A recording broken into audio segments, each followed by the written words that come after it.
Very exciting. I'm a big boy. Get that on film? Please don't have that be on the No, I think he just turned it on. All right, so we're going to go ahead and call the Pupil Services and Special Ed Committee meeting to order. I'd like to start with, everybody got a chance to look at the agenda, correct? Yes. Great. We're going to start with the approval of the February 17th minutes from the meeting. Can I get an... Make that motion? Great. Second. All in favor? Oh, wait, any comments? Okay. All in favor, say aye. Aye. Anybody opposed? Great. Minutes approved. So we're going to move on to district behavioral supports. What is QBS? QBS, behavior de-escalation. Yes. So before we do, I just want to make sure we introduce Missy. In case you're not familiar with her, Missy Taylor is our district behavior specialist, currently K-12. Cool. Welcome. Thank you. Thanks for having me. So our goal, Taking your time out to join us this evening. yes. And her little man is missing her.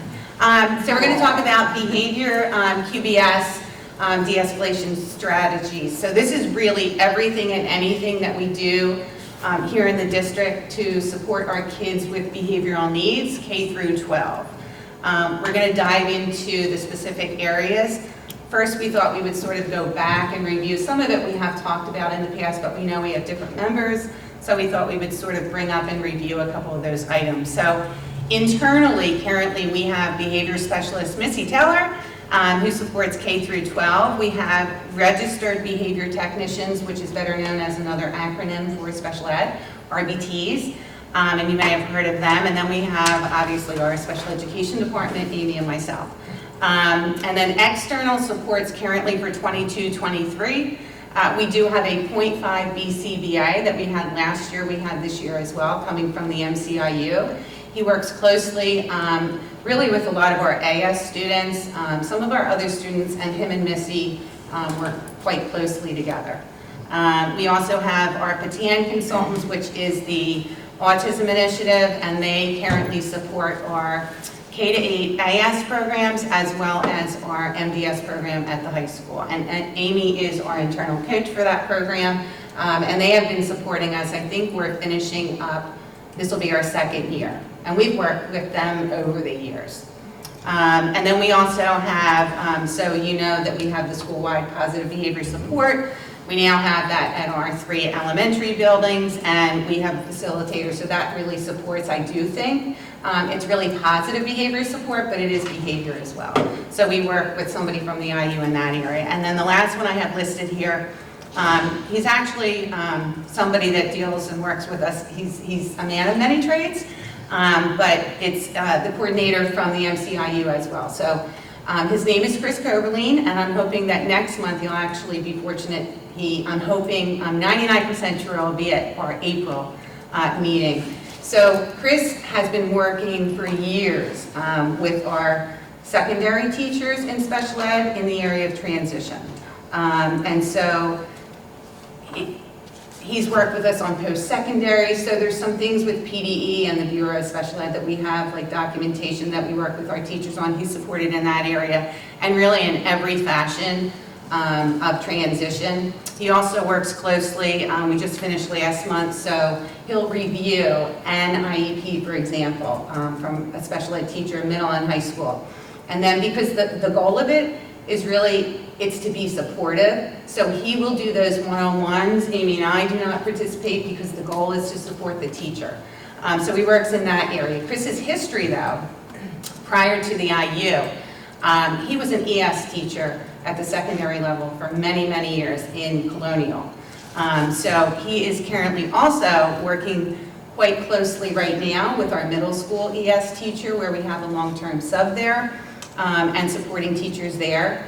And he's also going to be supporting our teacher, our ES teacher at the high school as well. So he really does work with us in the area of transition is his main focus, and then behavior.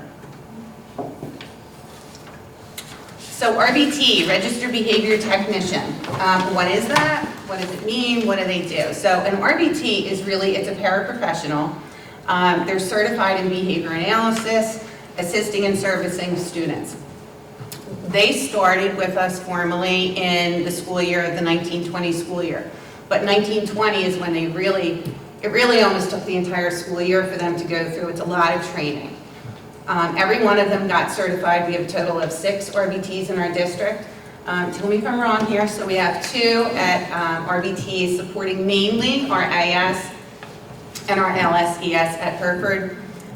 We have 1 at Marlboro, and then we have 1 at the 4-5. We have 1 at the middle school and 1 at the high school. We have a total of 6. And RBT, it's very important. So they'll work consistently. They're assigned under a special ed teacher, but they may at times be supporting a general education student as well. Typically, the large majority of them are also included in what we may call our crisis teams. So if somebody may at a particular time need that added extra support. But their supervision has to occur through a BCBA. So we're fortunate, our BCBA coming to us from the IU works and supervises and provides professional development to them as well. And you can see there, it typically, like, it's very specific. It has to be a minimum of like 6 hours monthly. So there are the RBTs. Do you have any questions on those pieces or what the RBTs are doing, have done, will do? So what exact, and maybe you'll talk about this later, but what exactly is the role when it comes to like the crisis problem solving? Like Yes. crisis, like clear out a classroom, crisis. Yeah, so typically if you're in a building, let's just say an elementary building, and it's determined that a child is in crisis. Typically the administrator, wherever the location is, they'll contact the main office, and sometimes it may be specific people, or it may be an all-call for a crisis team. They're identified members, and typically, I will say at our elementary level, our RBTs are on the crisis teams. So it's all worked out. How does it happen? If you're in here supporting this student, how do you get there? What do you do? There's a plan laid out, and they know to go.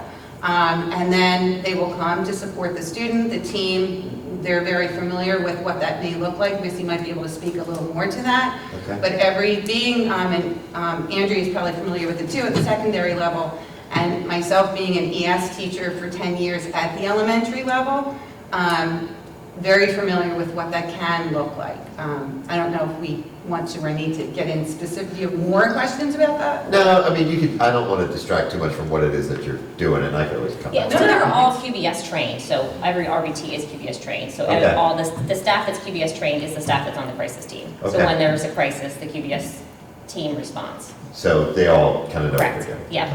Okay. Yeah, and I think it's an important added point because we'll get into the QBS, but anybody on any, as she said, it's really important. On a crisis team, we require that they are QBS certified. Okay. So, and just so everyone's aware, obviously the approach is always hands-off. Yes. Yeah. It's de-escalation first. Yep. Obviously, the question crisis teams ask themselves are they a danger to themselves or others? And that is a judgment call based on those who have experienced those training. Anytime you put your hands on a child in a school setting, it has to be reported to the state. And so, the question is imminent harm, essentially. So there is behavior that is very disruptive, very emotionally disruptive, but there are parameters with which we as professionals have to work under, always. Even when it doesn't seem logical, there are parameters in that regard. No, yeah, and obviously, then I can only imagine. But, yeah, thank you. To answer, it is literally what she just said. You have to answer that question. Is the child a danger to himself or others? And if the answer is no at all, then you support. Right. And there is nothing, you will never go further. It's when it goes beyond that the team looks at that. Right. And hopefully all this stuff doesn't help it keeps it from getting there. Correct. Is there a reason why we have 2 RBTs at Hereford and 1 at every other school? Yeah, so we intentionally have designed that. So at I should say at Hereford, we have our AS programs, which is considered like from K to 3. Okay.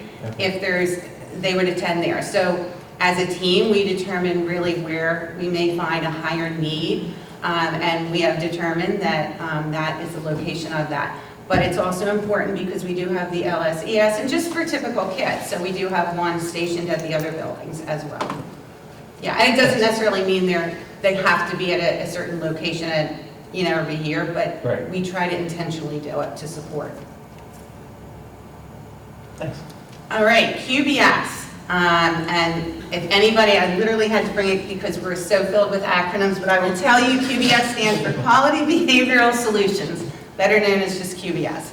And this is our focus of tonight is really talking about de-escalation, which in Upper Perk, K-12, is really, really our goal. So we'll share a little bit about it, and then we'll really, Missy's going to dive into some of the de-escalation strategies, and then at the very end, we'll share with you sort of where we'll be going moving forward in the area of de-escalation for all staff K-12, which will be in our special ed plan as well as the comprehensive plan. So QBS Safety Care, it's really designed to offer strategies allowing staff to safely provide and support students who may exhibit some higher level intensive behaviors.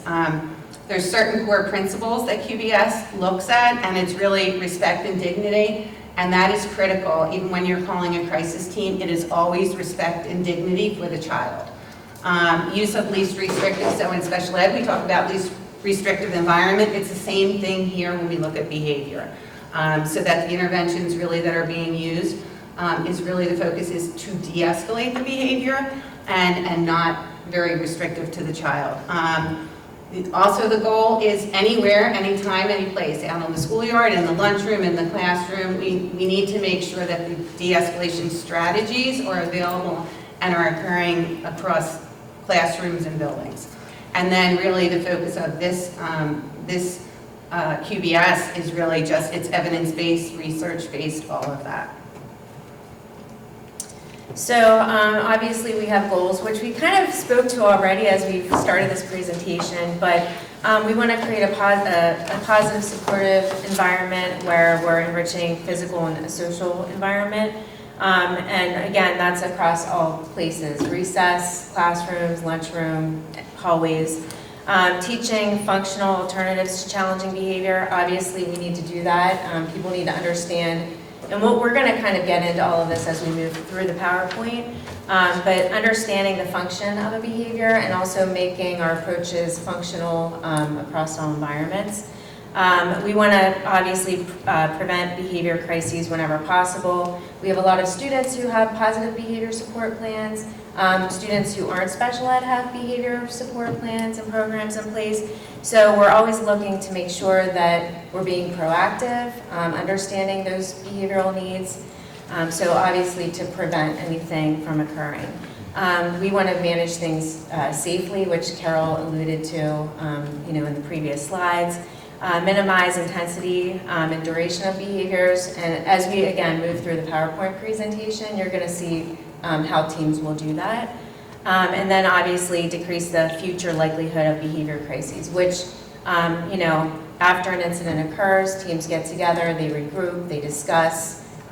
Special education, we look at behavior plans to determine whether or not revisions need to be made.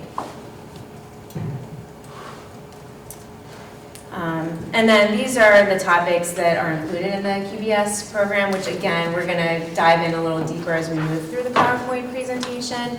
But we're looking at conditions related to the challenging behaviors, whether that's academic demands, other important factors, sleep deprivation, students not getting enough sleep, not getting enough food, food insecurity. And then the ABC model, which I'm sure we're all familiar with, antecedent behavior consequence. And then reinforcement, how challenging behavior can be learned and maintained through reinforcement, which we do have a slide that very specifically speaks to that, which is the next point, the behavior trap. And then de-escalation and physical management, which again will be more detailed information as we move through. Yeah, so everything that Amy really just broke down, now we're going to kind of dive into those pieces and what they are and what they mean. So the one that you saw there, we call it the ABC, an acronym, antecedent behavior consequence for special ed. So this is where we look at, so if you look at the bottom there, the antecedent is the immediately prior to the actual behavior that occurs. what happened, who's involved, and you look at that situation or event. It's also a large part of when an FBA or functional behavior assessment is completed, is those three things. It's over time they'll look at them. So, and then the actual behavior, and a behavior is, if you just think of like any action, obviously, and it can be observed, it can be counted, it can be timed in length, duration, all of those things. And then a consequence, literally, that is immediately following the behavior. What does happen? How does that happen? What's the response to the behavior? And then we'll sort of dive into some of those different things. And really, the point in this piece in trying to figure this out as a team, if it's like happening, or if it's actually in a functional behavior assessment, really you're trying to determine the function of the behavior. Because the goal, as Amy was mentioning, is you want to decrease or you want it to go away and end. So you're really, these three areas are critical, and that's what we look at. We call it the ABC model. All right, so we'll talk about reinforcement. So when we look at a consequence, it's something that the person likes and wants, and then it can result in their reinforcement. So remembering that a consequence will strengthen the behavior. So whatever we reinforce is more likely to occur in the future. And one thing to think about when we are reinforcing and we're, the behavior typically is going to get worse before it gets better. So whatever we're trying to change, just as true, it usually gets worse before things start to get better. An example is, so for ABC, for an antecedent, so a staff asks Jaden to do a task. The behavior is he works harder on the task. Consequence, he gets a high five and gets a break. So there's different ways that we can make reinforcement effective. So we want it to be distinct. So it has to be noticeable. They have to know what we're reinforcing for it to be successful. It has to be descriptive. So we have to tell them what we like about their behavior. We have to make sure they understand what we're reinforcing. It has to be preferred. So we want to make sure we're giving them something that they find reinforcing. You know, they might not, if we're reinforcing them with, oh, we're going to give you this, and they're like, oh, I don't care anything about that, then it's not going to be helpful to them. Vary. So we don't want to do the same thing every time. We don't say, hey, high five, hey, high five, hey, high five, because eventually it's not going to work anymore. It'll lose its magic. Yeah. And then immediate. So we always say we want to make sure it happens either right after or during the behavior we're trying to reinforce, so that it happens in the moment and it's immediate. Okay. A procedure that we use is called differential reinforcement. So we try to replace the challenging behavior with the more desirable behavior. So we're reinforcing the desirable behavior, and then we're withholding reinforcement when they're exhibiting the challenging behavior. And there's 3 different schedules that we use for that. So there's frequent, random, and structured. So frequent is, it's just all the time. So every time they do something, we're reinforcing. And you always want to reinforce more often than we're seeing the behaviors. And then there's random, so it's kind of like catch them being good.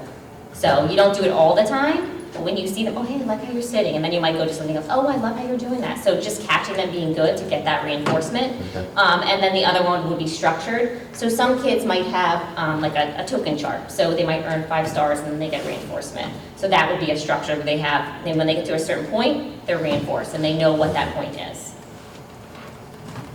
And you mix all of that together. It can be. Some of times it's a combination of all of them. It really is the child and depending on what works. Okay. So the next slide, behavior trap, we've all fallen into this because we're reinforcing behaviors to make them stop.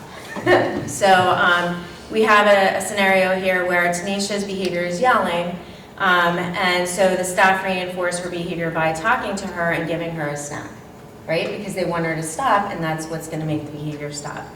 So Tanisha reinforces staff's behavior by, which is talking to her and giving her a snack, by becoming quiet. So they're learning that in order to have her not yell anymore, we're going to give her some snacks and we're going to give her attention, which is probably the reason for her behavior. It's attention seeking.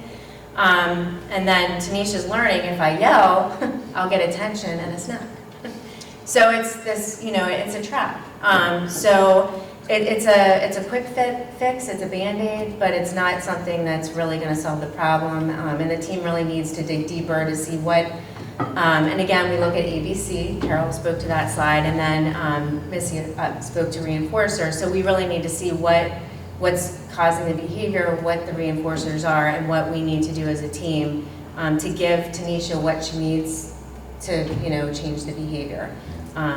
So I think also us recognizing that like, we don't just want it to go away, like, we have to fix it. Like, it just makes us feel better if we just give her what she wants, because maybe we don't want to hear her scream, but it's not going to solve the problem. Right. So we don't want to get stuck in that cycle. Like, can you actually go back a step in what it is? Right. And it that's could affecting actually it? escalate behaviors, and if they're unsafe behaviors, it could create a very unsafe situation. So, Right.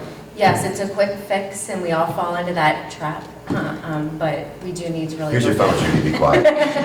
Well, you know what, Okay, so- I was gonna say, the easiest thing to think of with the behavior trap, I don't know about you, but I clearly have been at the shopping mall when my kids, my 3 boys were this big, and literally it's like, here you go, like, stop the screaming, stop the crying, like, Yeah. who has not done that? We've been at Oh, the we grocery all store. have, yeah, absolutely, So this yeah. is sort of, I think, in relation to outside of school, what it looks like, and then inside as And it's typically unintentional, you know? Yeah, it's And just, it's, you know, you don't even realize that you're doing it, but And I think that's where we have to recognize it's usually going to get worse before it gets better. So if it gets better real quickly, it's probably not being effective. So here we talk about, which is, I think everything all together is the de-escalation piece, which really, really is our focus here in Upper Perk. And there's certain goals when we're working with kids that we want to look at. The entire time that you're working, or, you know, the goal is really to settle and to calm the individual student. Maintain safety of a student at all times. If they're agitated, the goal is not to agitate them more, or what we would consider escalating them. The goal is to de-escalate. Avoid making a situation any worse or agitating the person more. Now, and sometimes things may happen, and Missy, I know you've actually seen it being a behavior specialist, it's so unintentional, and that's why it's important after for teams to sort of meet and follow up, because you might not see it. But the goal is really not to make the behaviors escalate and become worse. Helping the person decrease in the intensity of these crisis behaviors. So even looking at sort of the frequency for this, the goal is, and as Missy says, sometimes when you implement plans, it very frequently it's going to get worse before it ever gets gets better. And it's really the team, and I think the support of the team to just stick with it. But one thing I'll say, and this was being an ES teacher, and I'm sure you'll say just working with the kids, you're consistently, almost daily, for kids that may have more frequent behaviors, you're tweaking, you're changing, you're modifying the schedule, everything and anything, and it's very individualized for the kids.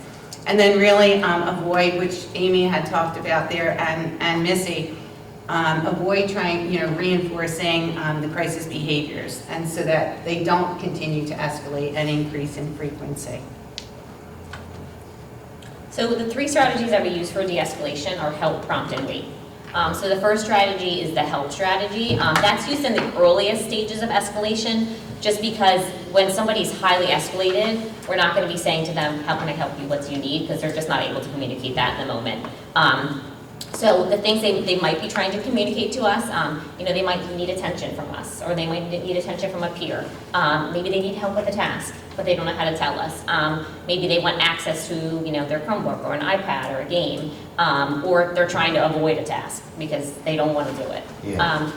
So in the help strategy, what we do is we'll prompt them to say, what do you need? Or if we might know what they want, we might say, can you ask for what you need? Or tell me that you want to take a walk, or tell me that you need a break.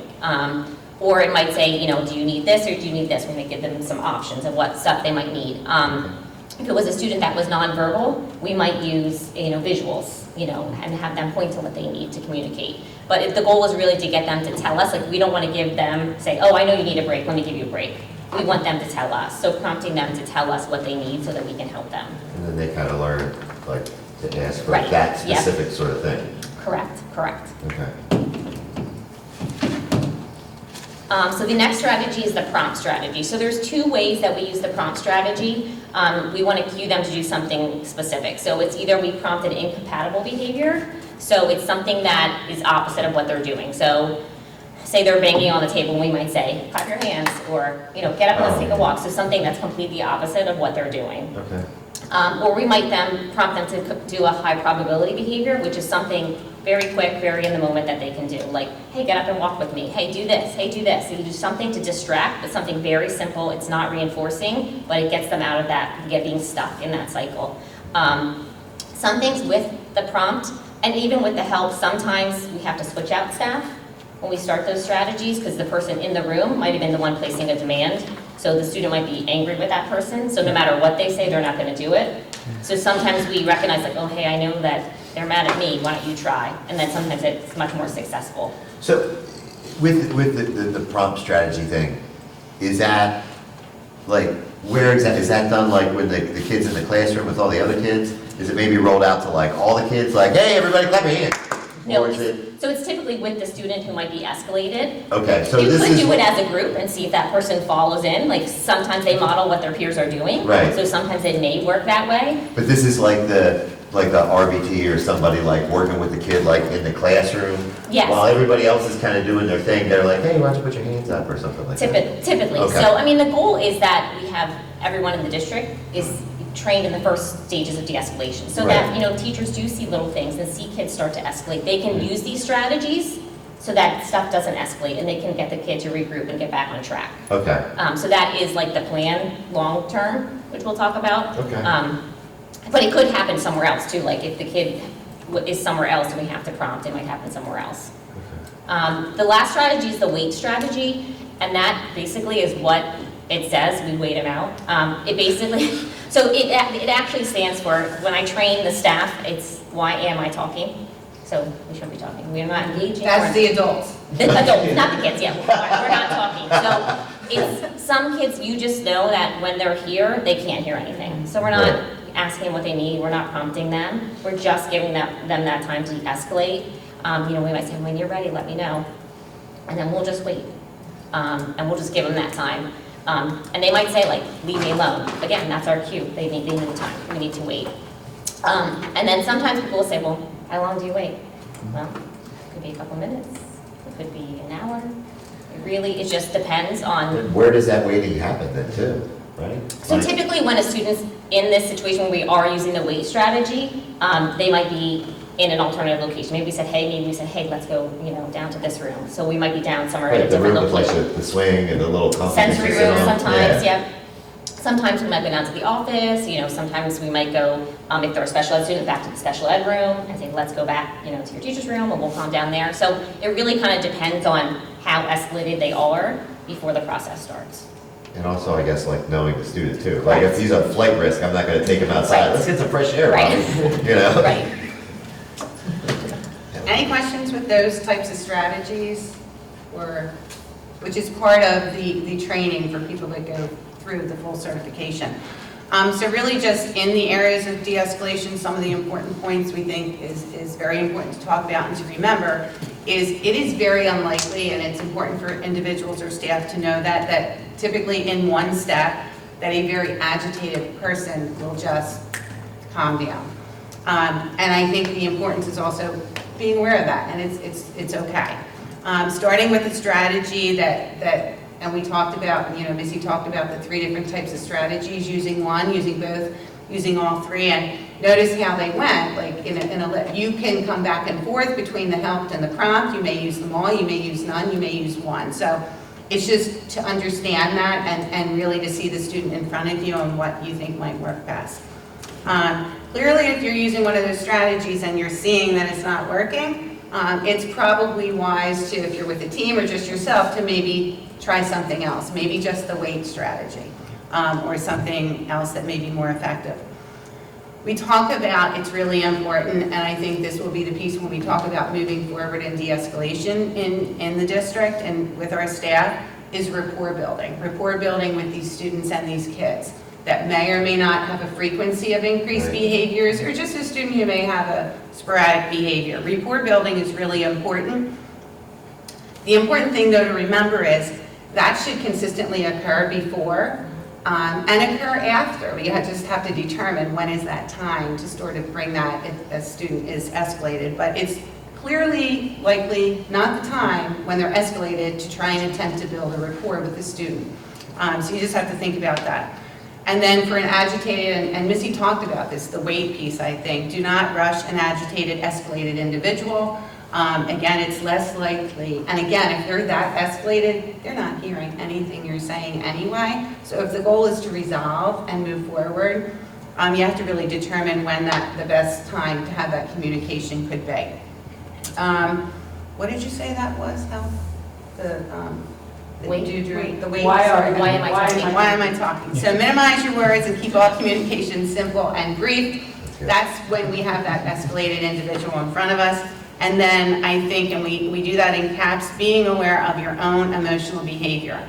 So, excuse me, us as the RBT, as the paraprofessional, as the teacher, as the building administrator, as the guidance counselor, as a behavior specialist, knowing what you're seeing in front of you on a child who might be escalated, being aware of your, because they are seeing, they're so much smarter sometimes than us, and they see us. So it's really important to be aware of ourselves and our, how we're acting and reacting to situations. And along those lines, I make sure I tell the staff, like, you have to recognize, like, when you need to tap out, like, it's okay to say, hey, I'm in these meals. Or if somebody says to you, somebody else recognizes it in you, like, make sure you accept when they say, hey, like, why don't you take a break? Like, Yeah. knowing that you might need that break, you need to tap out. No, that's And good. there's no That's shame real in it, good, it's okay. actually. That's real good. So the next two slides really are covering the staff members who are currently QBS certified in the school district. You're going to see a theme across both slides. This slide here is K-5, Marlboro, Hereford, and 4-5 Center. So our learning and emotional support teachers, autistic support, RBTs, school psychologists, you'll see them at Marlboro and Hereford, although both of those individuals service 4-5 as well, so they both work there. And then obviously building administrators. And then for middle school and high school, pretty much same individuals. So really like our low incidence programs, RBTs, students who might have a higher level of, the potential for behaviors. And then school resource officer, myself, and Dr. Roche are also QBS certified. And then as Missy mentioned earlier, and I think Carol mentioned it, we are looking to expand what we're doing for QBS across the district, especially with the first piece of de-escalation. Yeah, which comes to this, and as we mentioned about moving forward into all of those years. Now, some of these years things could shift and change, but our plan. So when you go through the full QBS certification, the first half of the training is 100% on de-escalation.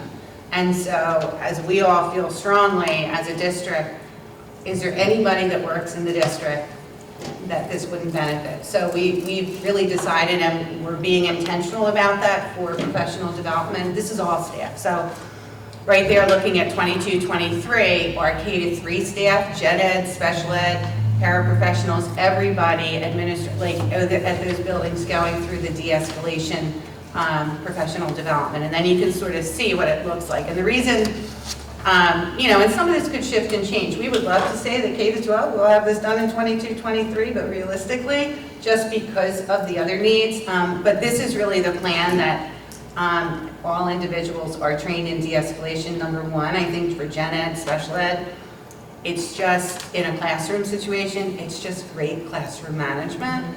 Yeah. So that's sort of our plan with that piece, and we'll continue to adjust and monitor. I think too, it helps the staff understand like why we're doing what we're doing, especially when we're using the weight strategy. A lot of times people are like, wow, they're just standing there like, well, looking at what, like they're not doing anything. Like recognizing really has a purpose of what we're doing. We're not just standing there watching. And so during that training, Yeah. like Missy's saying, a lot of times things will happen in a hallway. Right. And if you've got two individuals that are there and the child is sitting there, and you're right, I even remember teaching and people will walk by and look, and they may then go beyond to somebody, what is going on? Why aren't they this, that, or the other? And it's just really an understanding. Yeah. So that's sort of the hope. Or they may engage, which is then creating a bigger situation, Yeah. because now we're providing attention to a student who's wanting the attention, and now we have 5 adults, not just 3. So, and just kind of piggybacking on what Carol and Missy said, it's really good classroom management. It's so to have that, or the behavior management component of your classroom. So I'm just going to piggyback too, just on a couple sentiments, because this is an area that, our district, we've been particularly sensitive to over the years that I've been here. And I think what's really important, a takeaway that I talked to a lot of families, even when I was a principal, is that there is a function, right? And Usually it's rooted in understanding what sort of trauma a child, little people behave certain ways that are very egregious on the surface, but deep down, there's a reason that that's happening. It's the product of something. And so we're treating the behavior through QBS and through some other strategies, but it's not a standalone solution. Classroom management, we've recommended responsive classroom and restorative practices to set a culture of talking to kids, working with them, acknowledging that not everything is always going to be great. It's very difficult for other students, it's very difficult for teachers, but the question becomes, how do we help this child navigate a trauma, and or it may be a function of their disability. Right. So those are key questions that we ask. It's very easy to respond to the outward manifestation of behavior. What is very difficult is peeling back the layers of the onion to understand why a child would do some of the things that we all say, well, that would never happen with my child. Well, great. We're going to help this child, address it. I think, in the context of where we are, coming back to normal post-pandemic, our mental health needs are at an epic level. Right. If you think about the questions that we ask, are you a risk to self or others? We do risk assessments. We've done 64 risk assessments on children where we've had to ask either they're internalizing or externalizing behavior that is so severe that we need to assess their safety to themselves or others. 64. What's a normal It's year look large. like? Nowhere near that. Okay. I assume it wasn't anywhere close. But- And you think about, we have expanded over the years I've been here, our mental health services and our behavioral. Well, we've added our BTs. Missy provides direct service to 90 kids district-wide. One person, 5 buildings. That's just the special ed kids. Thank you. So, unfortunately, what we experience now is that there's a lot of regular ed kids who are in desperate need. We're seeing this in our elementary schools. Missy has spent lots of time in our elementary schools triaging and helping building teams address needs of regular ed students. So, I think that those are kind of the layers. QBS and behavioral supports are a response. Addressing the root cause is sometimes more challenging. We as teams, building level teams, talk about, what kind of mental health services. Also need to go with this in order to help us address. And honestly, very often, you all know, families are seeing the same thing in their homes, but they don't know what to do. So, I think Missy plays a huge role in helping our building teams even negotiate. Her background in and of itself is outstanding and amazing. And, I think that we will continue to try to move the pendulum to support kids. Completely extinguishing behavior is an aspiration, but I don't know if it's realistic because kids carry a lot in their backpacks. There's a lot of stones in kids' backpacks every day, and that just comes out. And, I do know and I acknowledge over the years it's difficult. It's difficult for parents and other kids observing this. We are sensitive to that as well. So, that's where this bridge to curriculum, second step, these were very intentional things that we are doing from a curriculum and instruction lens to try and build a safer environment where we acknowledge and support difference and then layer on additional supports. MTSS, same thing. Mental health and behavioral supports is an extension of MTSS. So this is just a piece of that huge framework. I wanted to go back to how many people do we have in the district that are trained to do a threat assessment? So all of our pupil service staff, our counseling team, student assistance counselors and school counselors are. Okay. Do you feel like we have enough? So I think that it's difficult because sometimes those behaviors are also, when you get into secondary, considered disciplinary. But the reality is we have to extract the mental health component of what we're observing. And so, yeah, I think we have enough. I think that what we struggle with is, so now we know, how do we help you? COVID really, unfortunately, has had a detrimental impact on outside service providers, getting people to help these kids. Usually, and we all come from a behavior background, I was an ES teacher too, it's a sign. That child is telling you, I need help. They're not telling us in the way we want them to tell, but they are saying, help me. And then it's a puzzle for us to figure out, because they don't know how, they don't even know what sometimes they need. I think, yes, we have the staff to do the risk assessments. It's just building a more robust system, connecting those outside service providers. And unfortunately, insurance and MA are obstacles in people even attending.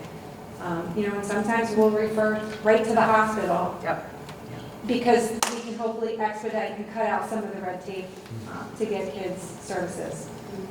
So, could you just talk a little bit more about that? When you send them to the hospital, like as far as like if they're like a serious at risk, danger to themselves, that's what you're talking about? Yeah. Okay, Yeah. I just wanted to make sure. It's so infrequent. However, it's not that it hasn't happened, and you see where the level is. The parents are, there's close communication, because there could be hours of working to de-escalate a child, whether, a typical student or a student with a disability, and what they need. There's mobile crisis in the county that we frequently will use if we need as well. And literally in the end, obviously a parent can make the determination it's their child, but we always, if they're at that level, request them come up to the building. We're also requesting likely for at that level, mobile crisis. And it wouldn't be uncommon if someone is at that and potentially a danger to themselves or others, communicating with the parent, because many times they don't know, as Andrea said, and requesting them, take them to the hospital. You can go right to the emergency room and get that type of an evaluation, and then it sort of can go from there. So this might not be directly related to this, but something that you said triggered a thought in my head, and you kind of touched on it a little bit, Andrea, with, if we have a student who's necessarily a danger to themselves or danger to others with a clear classroom for that student, and like you said, there was that wait period. The rest of that class is disturbed for however long, and you're seeing something they've never seen before, or it might be disturbing to them. What kind of strategies do we have to address that end of it? Yeah, so there's been lots of conversation, about reentry classrooms and sort of talking to kids. I think that's a little more difficult. We ask classroom teachers and or principals when kids get back together, and oftentimes either that child is present or not, just to talk about it. And it's okay to talk about that, and then understanding how do we help Susie or Billy. And would you have any questions? And the teachers may not have the answers to those. We can't necessarily ever guarantee it won't happen again. Right. And that's the struggle, and it is scary. We've had and encouraged counselors, principals to sort of be the face of having a conversation with those classrooms. And I do think the second steps come in handy. I watched in a particular instance where it was a child who got sick, but it was a similar circumstance. It was a K class. They were all kind of wound up about this. And I walked in and the teacher said, Mrs. Bass, we're practicing empathy right now. Oh. And it was something they learned in second step. So it was empathy for this child who had been sick. So I do think they use a lot of that language that they're learning and those skills for how to, just be gentle with each other. So I was so impressed with that.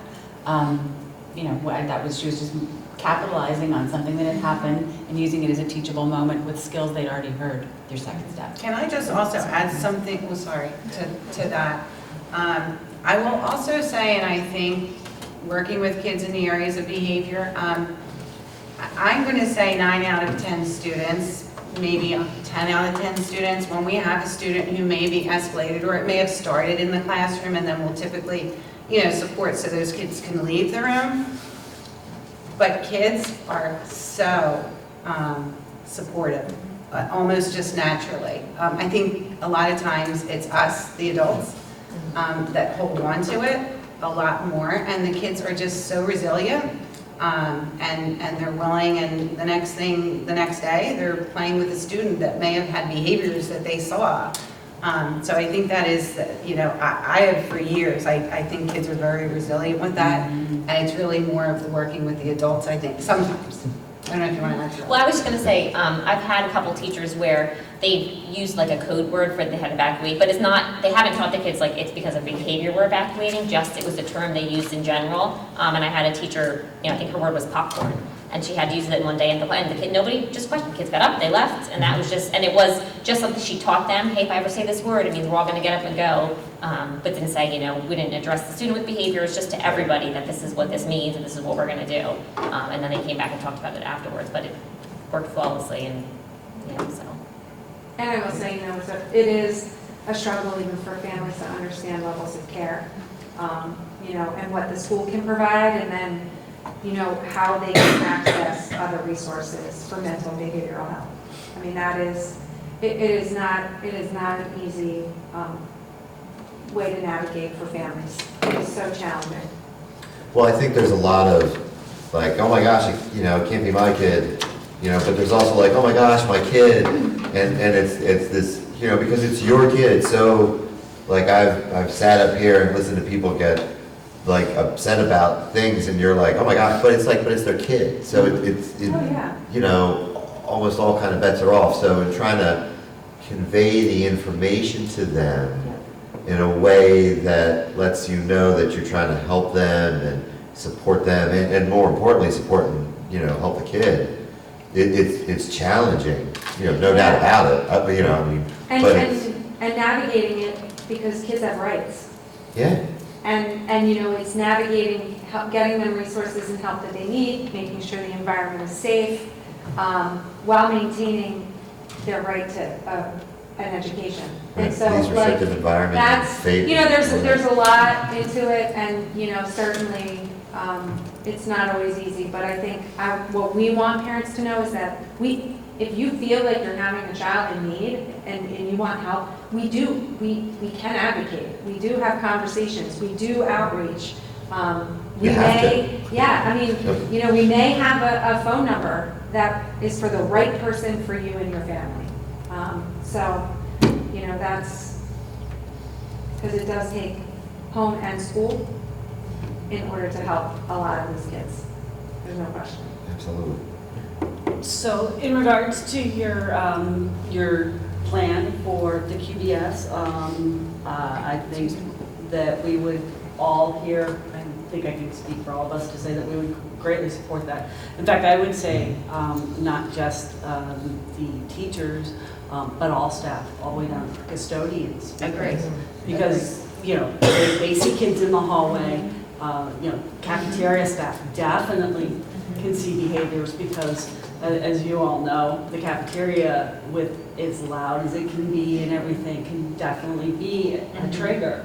So I'd like to see everybody at least get the escalation. Including bus drivers. Yes. Oh, yeah. Oh, absolutely. Yeah, everybody. No, everybody. Loosely supervised environment. So, I would fully support that. And Okay. Oh, I agree. Yeah. So if there's anything you need from the board to make that happen, unfortunately, what you need is the time. Yeah. And you don't, as those of us who work curriculum and instruction earlier. Yes. We know the professional development time is we could probably have 180 days of professional development days. True. Yeah. And she would fill them up. Exactly. I have a wonderful array of things for this day. So yes, but if there is anything from that the board can do to help facilitate that, I think we would all be. I believe that we have at least seen improvements in the 4 years that I've been on the board. This committee advocated very strongly for the RBTs, the student assistance counselor, but there is still, I think COVID we took 2 steps forwards and COVID dragged us 3 steps back with the mental health, so anything. And I don't want to leave out our audience we do have another topic yet, but if anybody here had a question or comment, with regards to QBS? No? Okay, because that's what committee meetings are about, and we'll put you on the spot. We'll be like, hey, you got a question? No, I'm good. No time limit, no signs. So if you go to school board meetings, and I'm always like, please come to committee meetings, that's why, because we really love, this is the time when we can sit and listen to you for 5 minutes, you know, or 10 minutes if you need We let it. the one guy have 10 minutes? Yeah, you know. But I will say, I think everybody having QBS is, Right. I know, Ms. Ling and I have talked about that before, you know what I mean? And I actually, it was 10 years ago, it's probably very, very different. But 10 years ago, I went through it, and yes, it was a 2-day course, and then a day and a half was de-escalation. You know, the actual part about how to safely remove, you know, how to guide, you know, if they are in danger, what, you know, any hands-on stuff, that was like, this is your last resort, Yes. this is at the end of the course. And I think our And that's focus, what I like about QBS. yeah, and I think our focus is, you don't, like, there's a full certification. We're talking about the first half, which is. Right, yeah, just the That, de-escalation. I think we all agree, Yeah. is critical for anybody. The cafeteria staff, as well as teachers and Bus drivers. anybody. So, great. For parents, I mean, not saying parents, I'm just saying, like, as staff, our parents, like, that's sort of what I'm referring to, I'm not saying like parents. But to be honest, I could totally see us someday, you know, in some of those parent trainings that we do. Oh, yeah. You know, because the things you learn in QBS, you can use really well with a 3-year-old toddler who's throwing a temper tantrum. Yeah, that's true. So parents might like it. It might be something worth thinking about. I'd sign up. Tell you that right What did you say? I'd sign up. All right, you do parent training every 2 seconds. Yes? I just want to take 2 seconds. I Yes. know all of us have seen Missy in action, and she is tremendous with the students, and the burden of K to 12 is overwhelming. She is grace under fire. She is always where she needs to be, and it's impossible to watch one person do that. So I don't know that you Thank hear you. that enough. I love when I do. And everybody knows that. And that's I'm just saying there. it for them. Yeah. Yeah, we We've all all seen agree. it. And it has been a tough, maybe more so the last year and a half, but she is amazing. Yes. And literally, it's a quick text, like, where are you, what do you, you know, and she's ready to jump in her car and go to another building, so, yeah. Wonderful. Well, thank you. I look forward to hearing more about these. And we are going to move on to the PA climate survey because it's that time Just of year. informational. So in the community update, there's the parent consent. So any parent who does not want their child to participate in the PA climate survey, which we administer annually, can sign up on that consent by March 31st, and we will make sure their child does not participate. The dates for elementary, they will be doing it between 4/11 and 4/22 during their flight classes at each of the buildings. The middle school is April 5th during first block. The high school is April 5th during IE. So we always give parents a month and a half to sign those consents. However, if a child says, in the moment, I don't want to do this, we will not require that. But always public service this time of year. It's out there. And I know people are seeing it because I see them signed up. And another public service about it is it's not traumatic for the kids because my husband asked me what we were talking about and I mentioned it and I said, yeah, and Lauren asked what it was. And I was like, you know, it's that questionnaire you would take every year about the, you know, school.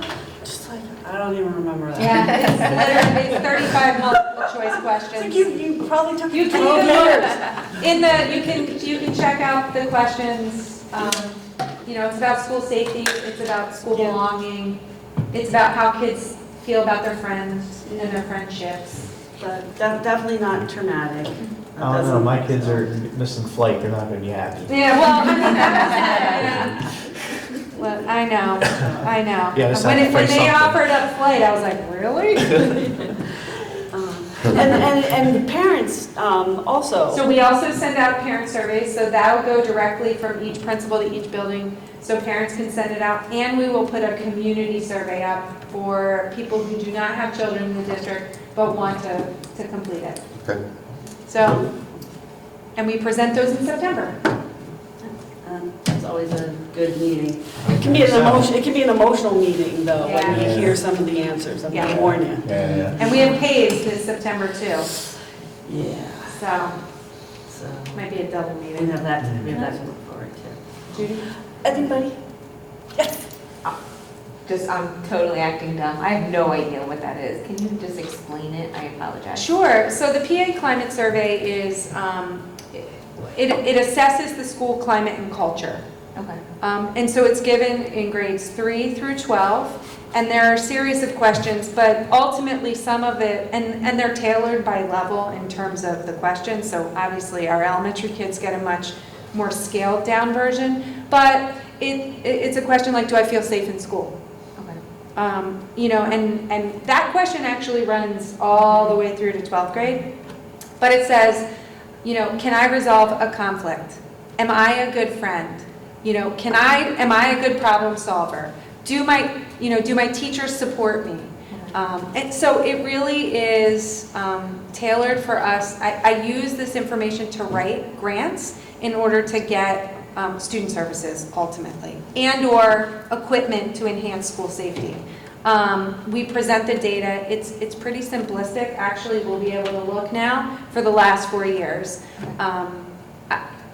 You know, I think some of the things we do is look at curriculum, like I can problem solve. I can resolve a conflict. Now, middle and high school, the question is, it's okay for me to start a fight if I disagree. Okay. And when Judy said, like, sometimes it's a little hard to swallow, our middle and high school PA climate data has revealed bullying exists, fighting is a solution, and so we've done some things, and we shared that, and that was part of building our comprehensive plan. Like, we have to work on restorative practices. We have to get second step in. We have to start teaching kids how to resolve conflict without going fisticuffs. And part of that is teacher professional development too, that language piece. So, you know, there's a lot to it. And then this year, the PACE survey looks at all kinds of factors. That's 6, 8, 10, and 12. That explores substance abuse. That explores food insecurity. That explores school violence. That explores school engagement and kids' perception of teachers, perception of their academics. And, you know, sometimes it reveals to us some things that we have to work on. And it is a long meeting. Sometimes it's a hard meeting. You know, in our 2017 PACE survey, it showed us that there were a lot of kids who are experiencing suicide ideation. So for over the course of the next several years, you know, our Pupil Service Department leaned in to address suicide, to get QPR in the district, to train kids, to train teachers, to recognize signs of suicide. And so, you know, that's one that went right to the top for us. So, you know, it helps inform us. It's not an easy meeting. That's awesome.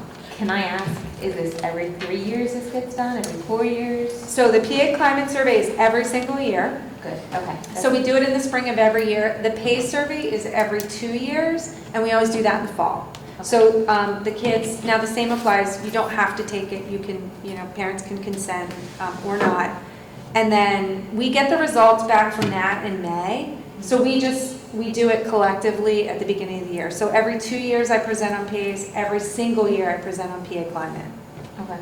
Is the results released to the parents? It is. So we present it, we post it. On our website right now is the 2019 PACE. They moved it to a web portal now, which is awesome. So you'll be able to go in and actually see everything, which is great because that's a really big report. The PA Climate Survey I just provided here. It's not like on, you know, it's not Electronic. Electronic, thank you. Yeah. I mean, it is electronic and we can share the results and I always do, but it's not as friendly as the PACE. It's not individually sharing results, it's just No, collectively? correct, they're anonymous, Collectively, it's all yes. anonymous. Yeah. Yeah. All Yeah. anonymous, okay. And so Dr. Farina puts it in a slide deck, and that's what's Yeah. available through the minutes Yeah. from these meetings. So it's aggregate information, not individual. Okay. So the kids can be honest because their name's not on it Never. anywhere. There's Okay. no personally identifiable information in it. Wouldn't this be a tool we could then use if it was somebody, like you could put like a number or something that we could find issues that are happening with said child or said classroom or friends or what have you? Couldn't this be used as a tool like that? So this is more of a global litmus test. Actually, what we wrote in our comprehensive plan for the next year, which we presented, is trying to find a tool that would help with specific students. We don't really have one that is great. Okay. It's not bad, but I don't know if it's giving us enough information. So one of our goals of the next comprehensive plan is to find a better screening tool in this area. Yeah, because I don't think it's not just specific. I think we need to do everybody. Because honestly, post-COVID, we're going to find more issues Yeah. than pre-COVID. Yeah, and that the Pupil Service Department is talking, we're collecting those universal screeners. So we've talked about other things like ACEs, Adverse Childhood Experiences. They have a screening tool, but there's probably like 10 right now. We'll always give parents the option to opt out. But yes, I mean, like reading, like math, mental health and behavioral health screeners are critical, Yes. for sure. No question about it. I mean, I'd start younger than third grade person. Oh, we would do this with K. It's difficult because they don't understand as much. but, Yeah. There's ways around it. Yeah. I think we all concur, we don't have a universal screener in the area of mental and behavioral health, and we need one. In order to make MTSS effective, we have to have one. Yeah. Thank you. You're welcome. Thank you. Either of you have any questions, comments? No? Revenue enforcement strategies on grandchildren. We have all your tools right here. Just wait. All right, well, terrific. Well, as always, we really appreciate everybody, coming here on their evening. Our next meeting is April 22nd, 2022, and that will be at 7 o'clock. Because we won't have the new combined one until next year. I think it's the 21st, Judy. I think the 22nd is a Friday. Ah, okay. I'm And not here. I just want to be here on Friday. Yeah, I like all you guys, but, I gave up my St. Patrick's Day. what are you making this? That's I would come on Friday. I think I'm right. Andrea, check me. So did Carol Giblin and even clue, right? Irish last My name. husband is sitting at home and he's from Ireland. Oh, my goodness. I'm like, I'm coming, hon. Although you guys did give up. 21st. Yes. Thank you for your acknowledgement of our suffering. Yes. You did give up the NCAA. It's the 21st. So the 21st. Next meeting is April 21st. Okay. At 7 p.m. And on that, I will entertain a motion to adjourn. So moved. Second.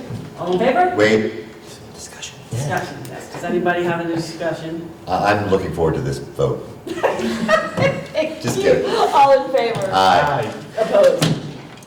There you go. Thank you all for coming out. Thank you for coming out. Thank you for coming out. Thank you. Thank you for taking part. 90. 90's a lot. Got responsibilities. I don't like it because I run. I'm always afraid of the camera. Oh, is there like a timer, like we get out? Any day. Yeah. Oh my God, I can't. Yeah. So how much coffee do you drink during the day?